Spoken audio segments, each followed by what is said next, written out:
જય શ્રી કૃષ્ણ વૈષ્ણવો. શ્રીમદ પ્રભુચરણ વિઠ્ઠલનાથજી શ્રી ગુસાઈજી એ સાક્ષાત શ્રીનાથજીનું સ્વરૂપ છે. આપના દર્શન માત્રથી જ અનેકોને અલૌકિક દર્શન થયા છે. આપને સન્મુખ આવવા માત્રથી અનેકના જીવન બદલાઈ ગયા છે.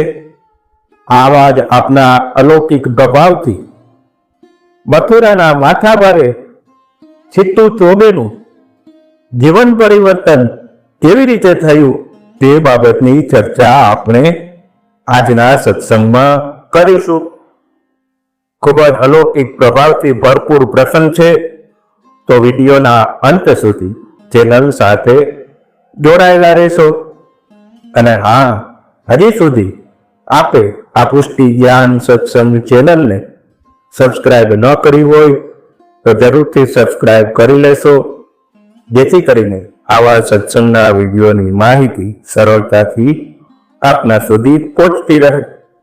હવે સૌ પ્રથમ શ્રીમદ પ્રભુચરણ શ્રી વિઠ્ઠલનાથજી શ્રી ગુસાઈજીના યુગલ ચરણોમાં સાષ્ટાંગ દંડવત નમસ્કાર કરીને આજના સત્સંગની શરૂઆત કરીએ.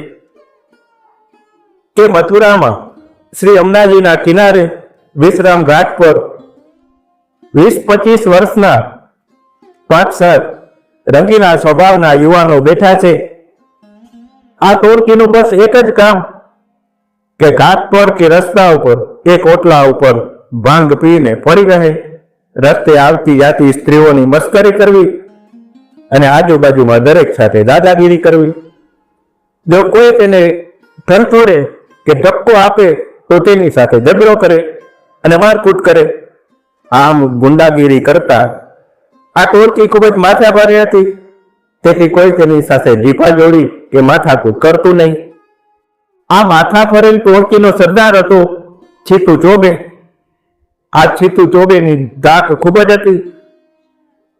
હવે એક દિવસે આ ટોળકીમાંથી કોઈએ કહ્યું કે સાંભળ્યું છે કે ગોકુળના ગુસાઈજી ખૂબ જ ચમત્કારી છે. જે કોઈ તેની પાસે જાય છે તે આ ગુસાઈજીને વશ થઈ જાય છે. ખૂબ જ જાદુઈ અસર છે આપની. તેમની સામે આવનાર તેની કંઠી બાંધી લે છે અને હંમેશા તેનો દાસ થઈને રહી જાય છે. આ સાંભળીને ટોળકીના સરદાર એવા છીટ્ટુ ચોબાએ પોતાની મૂછ પર હાથ ફેરવીને મલકાઈને કહ્યું કે શું મારાથી પણ વધારે કરામતી આ ગુસાઈજી છે? તો ચાલો આપણે પણ તેની કરામતની પરીક્ષા કરીએ. જોઈએ તો ખરા કે કેવી કરામત અને કેવા જાદુ ટોણા કરે છે. ત્યારે આ ટોળકીએ ગોકુળ જઈને ગુસાઈજીની પરીક્ષા કરવાનું નક્કી કર્યું. હવે છીટ્ટુ ચોબેએ તો એક ખોટું નારિયેળ અને ખોટો રૂપિયો ભેટ ધરવા સાથે લીધો. આ ખોટા નારિયેળમાં રાખ ભરીને વ્યવસ્થિત સજાવી દીધું અને પછી પોતાની ઝોલીમાં રાખી દીધું. આખીએ 5-7ની ટોળકી મૂછોએ તાવ દેતા હાથમાં ડંગોરા લઈને ગોકુળ તરફ ઉપડ્યા. વાલા વૈષ્ણવો, આગળનું વૃત્તાંત સાંભળીએ તે પહેલા વિડીયોને લાઈક અને કોમેન્ટમાં શ્રી ગુસાઈજી પરમ દયાલ કી જય એવું જરૂર લખજો. હવે આ બાજુ શ્રીમદ ગોકુળમાં શ્રી ગુસાઈજી ઉત્થાપનના સમય પહેલા જાગીને પોતાની બેઠંડીમાં દાદી તકિયા પર બિરાજી રહ્યા હતા અને શ્રી હસ્તમાં પોથીજી લઈને જોઈ રહ્યા હતા. એટલામાં તો આ ટોળકી જે આવી પહોંચી ત્યારે છીટ્ટુ ચોબાએ કહ્યું કે સૌથી પહેલા હું અંદર જઈને કુટિલ વિદ્યા કરી આવું અને જોઉં છું કે ગુસાઈજી કેવી કરામત કરે છે. તમે બધા પછીથી આવજો. ત્યારે બધાએ કહ્યું કે ભલે સરદાર, તમે પહેલા જાઓ અને ટોણા ટપકા કરીને આવો, અમે પછીથી આવીશું. ત્યારે છીટ્ટુ પોતાની જોડીમાં ખોટું નારિયેળ અને ખોટો રૂપિયો હતો તે લઈને આપશ્રીની બેઠકમાં આવે છે. ત્યારે છીટ્ટુને શ્રી ગુસાઈજીના સાક્ષાત શ્રી ગિરધારીજી સ્વરૂપના દર્શન થાય છે. દર્શન કરતા મનમાં પશ્ચાતાપ કરવા લાગે છે કે હું આમની મસ્કરી કરવા આવ્યો, આમની પરીક્ષા લેવા આવ્યો. આપ તો સાક્ષાત પૂર્ણ પુરુષોત્તમ છે. હું ભગવાનની આગળ કુટિલ વિદ્યા કરવા આવ્યો. ધિક્કાર છે મને. આમ પશ્ચાતાપ કરતા દંડવત કરીને બેઠા. એટલામાં તો શ્રી ગુસાઈજીએ પોથીમાંથી દ્રષ્ટિ ઊંચી કરીને આજ્ઞા કરી કે આવી ગયા ચિત્ત સ્વામી, આનંદમાં તો છો ને? ઘણા સમય પછી આવ્યા. આમ ચિત્તો તો પોતાનું નામ સાંભળીને મારે નવાઈ પામ્યો. એમનો ઝઘડો અભિમાન ઓગળી ગયું. ઘડી પર તો શુદ્ધ બુદ્ધ ખોઈ બેઠા. પછી સાષ્ટાંગ દંડવત કરીને બે હાથ જોડીને વિનંતી કરી, પ્રભુ, હું કહેવાનો સ્વામી, હું તો આપનો દાસ છું. કૃપા કરીને મને શરણ લઈને મારો અંગીકાર કરો અને મારો અપરાધ ક્ષમા કરો અને મને શરણે લેવો. ત્યારે આપશ્રીએ આજ્ઞા કરી, કેવો અપરાધ? ત્યારે શ્રી સ્વામીએ ફરીથી વિનંતી કરી કે મહારાજ, મેં આપનો ઘોર અપરાધ કર્યો છે. કપટ બુદ્ધિથી આપની પરીક્ષા કરવા આવ્યો હતો. આપ તો સાક્ષાત ઈશ્વર છો, આપની પરીક્ષા કેવી? હવે એવી કૃપા કરો કે આ સ્વામિત્વ છૂટે અને આપનો દાસ કહેવાઉં. શ્રી ગુસાઈજી તો પરમ દયાલ છે. ચિત્તોની ચિંતા અને પશ્ચાતાપ જોઈને આજ્ઞા કરી કે ચિત્ત સ્વામી, આગે આવો. ત્યારે તેઓ દંડવત કરીને આગળ આવીને બેઠા. એટલે શ્રી ગુસાઈજીએ નામ મંત્ર સંભળાવ્યો.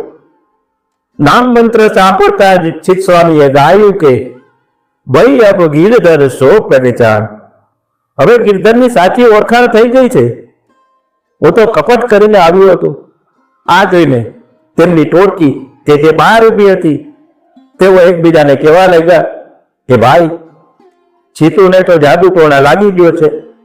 જો આપણે વધારે સમય ઉભા રહીશું તો આપણને પણ જાદુ ટોણા લાગી જશે. માટે અહીંથી ભાગવું. આવું વિચારીને તે ટોળકી તો ત્યાંથી ભાગી ગઈ. પછી શ્રી ગુસાઈજીએ ચિત્ત સ્વામીને કહ્યું કે અમારે જે ભેટ લાવ્યા છો તે લાવો. ત્યારે ચિત્ત સ્વામીએ વિચાર્યું કે નારિયેળ અને રૂપિયો તો ખોટો છે, આવી ભેટ આપને કેમ કરવું? પછી થયું કે ભંડારમાં પડી રહેશે, ક્યાં કોઈને ખબર પડવાની છે કે કોણ ધરી ગયું છે. આવું વિચારતા હતા એટલામાં તો આપશ્રીએ ફરીથી આજ્ઞા કરી કે ચિત્ત સ્વામી, શું વિચારો છો? નારિયેળ અને રૂપિયો ભેટ ધરવા માટે લાવ્યા છો તે લાવો. આ સાંભળીને ચિત્ત સ્વામીનું મોં સાવ સુકાઈ ગયું અને મનમાં વિચારવા લાગ્યા, આપ તો પ્રભુ છે. અમો નારિયેળ અને રૂપિયો લાવ્યા છીએ તે પણ જાણી ગયા છે, તો પછી નારિયેળ ખોટું છે અને તેમાં રાખ ભરીને રાખી છે, તેમજ રૂપિયો પણ ખોટો છે તે જરૂર જાણતા જ હશે. આવી ભેટ તો કદાપી ન ધરાય. પછી આપશ્રીની આજ્ઞાથી હરિદાસે ચિત્ત સ્વામીની જોડીમાંથી તે નારિયેળ અને રૂપિયો લઈને શ્રી ગુસાઈજી સન્મુખ કર્યા. ત્યારે ચિત્ત સ્વામી જુએ છે તો ખોટું નારિયેળ એ જલથી ભરેલું સાચું થઈ ગયું અને ખોટો રૂપિયો હતો તે સાચો ચાંદીનો ચળકતો સિક્કો થઈ ગયો. પછી શ્રી ગુસાઈજી હરિદાસ ખવાસને આજ્ઞા કરી કે આ નારિયેળને ફોડો અને એક ભાગ ચિત્ત સ્વામીને આપો. ત્યારે હરિદાસ ખવાસે તે નારિયેળ ફોડ્યું તો તેમાંથી સુંદર મીઠું જળ નીકળ્યું અને નારિયેળનું ટોપરું પણ ખૂબ જ સુંદર અને મધુર હતું.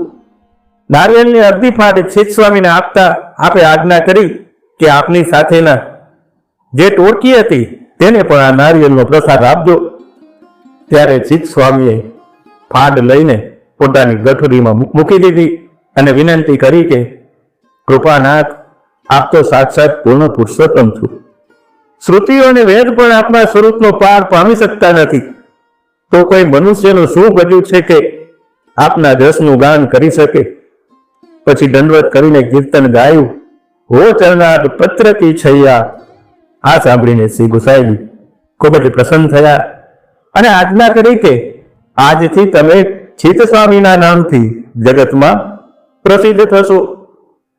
અને હવે અહીં લઈને શ્રી ઠાકોરજી સન્મુખ કીર્તન ગાઈને શ્રી ઠાકોરજીને રીઝવો. આમ શ્રી ગુસાઈજીની કૃપાથી ચિત્તુ ચોબામાંથી ચિત્તુ એ ચિત્ત સ્વામી તરીકે પ્રસિદ્ધ થયા અને શ્રીનાથજીના અષ્ટસખામાં સ્થાન પામ્યા. આવો શ્રી ગુસાઈજીની કૃપાનો પ્રતાપ રહેલો છે. તો વાલા વૈષ્ણવો, વિડીયોને લાઈક અને કોમેન્ટ જરૂર કરજો અને ચેનલને સબસ્ક્રાઇબ કરીને રાખશો એવી વિનંતી સાથે આજનો સત્સંગ શ્રીમદ પ્રભુચરણ શ્રી વિઠ્ઠલનાથજી શ્રી ગુસાઈજીના શ્રી ચરણોમાં સમર્પિત કરીએ છીએ. ફરી મળીશું. ત્યાં સુધી સર્વને જય શ્રી કૃષ્ણ.